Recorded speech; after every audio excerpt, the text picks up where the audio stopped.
I can't see who you are. Can you hear me? Yes, and sound quality is fine. Thank you, whoever you are. Appreciate you. Okay, so we missed about a third of the thing. I'm probably going to redo this next week because of all these technical difficulties. Awesome. Thank you for the feedback. I'm glad you can actually hear me. Hi, Peggy. Okay, so thank you for that. I appreciate it. Wow, you finally make it, and I'm having technical difficulties. Oh well, it just shows you, whatever. We're just going to go with the flow. So we're on number 2. I'm probably going to redo this next week, but let's keep doing it. Number 2, today we're talking about the 3 reasons why you're afraid to do sales calls. The first one, I'll just do a quick recap, is having a broken funnel. I kind of explained what funnels are, how you can have an easy one, and the benefits of that are that when you've got a funnel that works really well, you get to basically choose who you get to talk to, and because you have a lot of people coming in, it makes you less scared because, oh, hey, Larnie, awesome. Because you get to, you're not worried about more sales calls coming through. If you've got like only 2 sales coming through versus if you have a ton of sales calls coming through, you can kind of pick and choose. You can relax, another one's coming in the next day, or you've got another one in an hour, so it's not that big a deal. And you get the reps in, and it just gets more and more natural and easy. Anyway, I'm going to do a full recap of that probably next week. I think we'll repeat this one. But anyway, let's keep going. So number 2 is that you're just not that good at sales. Okay, that might be the other reason why you're terrified to do sales calls. Okay, so this is very common, okay? And it's usually because of lack of proper training, okay? There's a way to do sales calls. There's a way to enroll people into what you're offering, especially when you're doing a high ticket offer, right? It's very different to enroll someone into a low, to pay a lower price than a higher price, right? So there's so many famous sales systems that are still being taught today that are really outdated, that if you try to employ these systems, people are just going to run away from you. Like they can see right through the act a mile away, right? The buyer has become more sophisticated these days, right? So all these cheesy sales tactics and these sleazy, cheesy things, like, the old car salesman type things, like, yuck, people don't like it. They can spot it a mile away and they'll probably run from it, right? They want to have an authentic conversation. They need help. People of today are just bombarded with advertising, and you see them everywhere, right? With these sales tactics and stuff like that, which don't even work anymore. So this makes the audience of today more skeptical because they're tired of being sold to all the time, right? Nobody wants to be sold. They want to, work with something that feels good, feels in alignment. It's like, is this going to work for me? They want to have that certainty and understanding, right? That and they want to feel good working with you. So just keep checking back to make sure everybody's still with me. So anyway, if you're trying to like twist their arm or box them in, like to make that buying decision, they just won't do it, right? Or if you're, again, coming from that feeling of desperation or neediness again, ew, like nobody likes that. So they'll feel kind of bullied, and they'll feel like, they just won't let it happen. They'll have that resistance. They'll resist. So either you won't be entertained at all, right? Or they might entertain you, but will eventually ask for a refund the moment they realized, that sinks in, right? That cheesy sales tactic sunk in, that they were sold to, as opposed to enrolled easily, right, into what you have to offer, where it's a really good fit for everybody.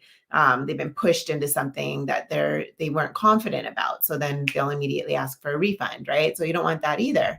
So these predatory sales practices, they just don't work anymore because the main object stops them at, it just stops at selling instead of serving, right? And if we focus on the features and benefits of the products that they're selling, again, doesn't work. So when they're done with the formalities, they can't wait for you to just be quiet, so then they can tell you about how amazing they are or their product or whatever, right? Like this is like the old sales tactic way. But if you do it the new way, wherein you put the client's needs first, right? They're going to know it, and they're going to want to give this, working relationship a chance. Okay. So you get on the call, you uncover what their real problem is and how you can help. And then if you can work together to achieve the desired outcome, it'll happen, right? The buyer will then feel heard, and that they can actually have a real conversation with you. They feel understood. And most of the time, when the conversation revolves around their problem, um, they would want to solve it immediately, right? Like, you don't need to force people into buying or convince people into buying, because they realize the need for a solution. It's communicated so effectively, and what you're offering them will just seem irresistible. Okay, they'll just easily enroll into what you have to offer, because you'll know exactly what to say once you get on the phone. And there's a way to figure all that out, like what questions to ask and all that kind of stuff, right? So the goal of the conversation is not to make a sale. Okay, I know that sounds contradictory, but the goal of the goal of the sales call is not to make a sale, believe it or not. It's to get to the truth. Okay? And what's the truth? Okay? What's the problem? What's the problem that prospect is struggling with? Okay? What happens if they don't fix it now? Can you help them solve the problem, right? So this is all getting to the truth. And this sets you up for an amazing relationship, because you have properly assessed the situation, and you know matter of factly that you can help this person with whatever it is that you're offering, right? And this is the proper way to do those sales calls. And this will make you feel at ease as you talk to these prospects, because you aren't using any of those sneaky techniques, right? Just to make the sale. And if you're wondering if this is at all effective, well, this is how I do it in my business. And this is what I teach my clients to do, right? We have one conversation with a potential client that is a good fit, because we've done everything to lead them up to that point, right? And that results into a $3,000 to $10,000 sale, okay, or more. I mean, it could be around that area, right? It's one conversation, that's it. Okay, no lengthy follow ups that just take up too much time. Okay, does that make sense? So hopefully you're here with me. You can see me, you can hear me. All right, getting the hang of this now. So let's dive into number 3. First, I'm just going to take a quick drink of water. All right, so number 3 is that you're struggling with fear internally. Okay. There's that fear of rejection. Okay. Of people turning you down, maybe. And this gets worse when you hear it over and over and over again, too. Right. Especially if you don't have the calls coming in. Okay. So at the end of the day, you just don't want to hear the word no again. Right. It can kind of eat at your confidence. Right. So instead, you might try and just get busy with busy work, right? To avoid it. Or as we like to call it, you're always getting ready to get ready. Okay. So you say, yeah, okay, I'd like to do a high ticket offer, but I got to get my followers to 100,000 first, or I got to get 50 podcast episodes first, or I got to get my thing dialed in, my offer dialed in like perfectly first, or I have to do this first, or I have to do that first, right? And although that might seem to make sense, all you're really doing is succumbing to your fears so that you keep delaying that which is needed to be done. Okay. The real things that need to be done, right? In order to get the sales. Okay. You need to either be on a sales call or creating calls. Okay. Whether that's an automated way of creating calls, whether that's through free organic marketing to get calls. Those are the two main focuses, right? Getting calls booked, being on calls. That's pretty much it, right? To get the sales, or um, getting people into your store, getting the sale, right? So that you can help them, so that you can make that difference, so that you can make that impact, so that your business will thrive, right? So when in all honesty, you can have a funnel that's set up properly and it gives you 2 to 5 sales calls per day.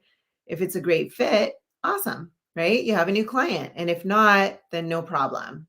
All good. Wish you the best of luck. You don't need to be spending months or years writing a book or building your audience first or getting no's, likes, follows, building that trust over long periods of time. It's just not necessary, right? There's a way to do it, like I said, within 24 to 48 hours with that valuable free offer. So just ask yourself right now, am I making things more complicated just because I have some fears?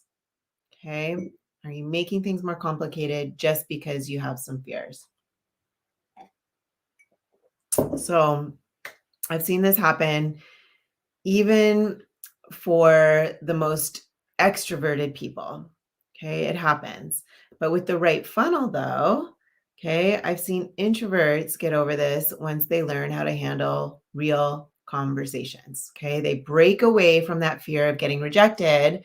Then the success and the money just follows. Okay, so when somebody has the right coaching, the right skills, and the right support, we can teach them how to overcome those fears and turn that into something positive. Okay. So there are also people who've got fears of abundance or prosperity too.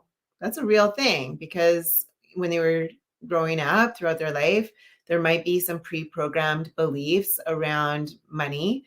And that can kind of creep into there too, where they're like, "Oh, what if I'm too rich? Then, if they say like, you know, rich people are evil, then why would you want to be rich, right? You don't want to be evil. That's not who you are, right? So you might have that fear of being too prosperous. You might be have that fear of like, oh, well, nobody's gonna like me if I have too much money. Like it might be deep down inside what could be keeping you. So then you stay busy doing other things and not doing what really needs to be done. Okay. So they're not used to hearing someone say yes to their offer. So they go ahead and hide behind the pretense of having to get ready over and over again. Okay. So if you've got issues with money or rejection, then you need some help because those mindset issues are not going to just magically go away or fix themselves, right? This is something I work on with my clients too. It's like let's bring up those things and get them out and lose them, okay? Because that's really going to affect things. Does that make sense? So if you're here with me still, yay! Oh, good. I'm glad you're at peace with being rich. That's great. So let's see what you say. Making what is that? Making S2 to 5 per day. What's S2? Make Wait, oh, 2 to 5 sales calls per day would make your head spin. Yeah, not really. You're just having conversations with really great people um, that you would just love to talk to, right? Because if your funnel's working, which I know you kind of missed the first one was about having a working funnel that gets the right people finding you, calling you, and paying you. Then it's great. Like, having 2 conversations a day, I love it, right? It's so fun. I get to talk to all these amazing people around the world and hear what's going on in their lives. And I mean, I don't know, I love people, but it's always really great people because I've weeded out the ones that I wouldn't want to talk to, right? Ahead of time. So you're always talking to, usually, not always, I shouldn't say always, but 80% of the time I'm talking to people that are just amazing and so sweet and heart-centered, like lovely, lovely people. And then there's the occasional ones where I'm like, my head is spinning after I'm like, whoa, who was that? But anyway, they're so good too. So anyway, let's recap. Okay. The 3 reasons why you're afraid to do sales calls is number 1, you have a weak or broken funnel. Okay. Number 2, you're ineffective at doing sales calls. Okay, you're just not really sure on how to do them. And number 3, you're struggling with fear and need to get clear about those things. You just need to clear them out, get clear and then clear them out. Okay, so I hope this has been helpful. Sorry about all the technical issues. Like I said, I'm going to look at it after. We might redo this one again because I talked about a lot of great stuff in the beginning. Hopefully I can do it. I can talk about it just as well. But otherwise, I don't know. We'll see. Yeah, I might redo this or hopefully that was enough. We'll see. We'll see how it goes. But anyway, hopefully this has been helpful. And if you can relate to any or all of those 3 reasons, our lines are always open. Okay. And we can help you overcome those roadblocks that are keeping you from being effective in handling those sales calls. Okay. So if that's the case, just type in the word calls, okay, in the comments, and I or someone from my team will be in touch with you. All right. So thanks for joining me today and bearing with me through all those technical issues and making comments to help me figure it out. Appreciate you. I'm here every Thursday, 3 p.m. unless I'm traveling, or very rarely I get sick. But everyone, I did get COVID not too long ago, and it kept me from doing one of these. But usually, the only reason why I don't do these is because I'm traveling on that day. Next week, I will be in Florida, so I will be doing it from there. But yeah, anytime Thursday at 3, I'm going live, and now I'm using this new StreamYard, so we'll be able to be on YouTube, in the Facebook Business Growth Blueprint group, and on my business page, which is called Living Life Powerfully with Heather Blaze. I'll be in all 3 places Thursdays at 3 p.m. Pacific time. So have a great week, everyone, and we will see you next week. Take care.